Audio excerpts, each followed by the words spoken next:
ચાલુ મહિનાના ત્રીજા સપ્તાહમાં જાહેર થઈ શકે લોકસભાની ચૂંટણીનો કાર્યક્રમ 12મી માર્ચ સુધી પીએમ મોદી વિવિધ રાજ્યોના પ્રવાસે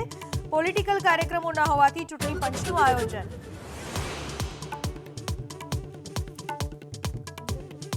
ભાજપની બીજી યાદી માટે શરૂ થયું મંથન કેન્દ્રીય પાર્લામેન્ટરી બોર્ડની બેઠક 6 ને બદલે મળશે 8મી માર્ચે ગુજરાતની બાકી રહેલી 11 બેઠકના ઉમેદવારોની ચર્ચા માટે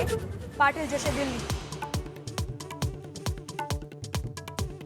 લોકસભા ચૂંટણી પહેલા કમલમમાં આજે ફરી વેલકમ પાર્ટી પૂર્વ ધારાસભ્ય અર્જુન મોઢવાડિયા અને અમરીશ ડેર આજે જોડાશે ભાજપમાં એનએસયુઆઈના પૂર્વ હોદ્દેદારો પણ કરશે કેસરિયા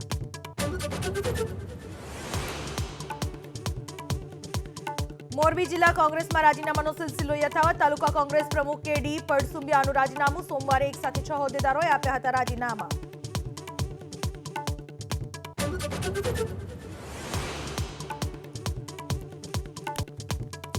અમેરિકાના રાષ્ટ્રપતિ પદની ચૂંટણી લડી શકશે ડોનાલ્ડ ટ્રમ્પ અમેરિકાની સુપ્રીમ કોર્ટે પલટ્યો અયોગ્ય ઠેરવવાનો નિર્ણય કેપિટલ હિલ હિંસાને લઈને કોલોરાડો કોર્ટે ચૂંટણી લડવા પર લગાવી હતી રોક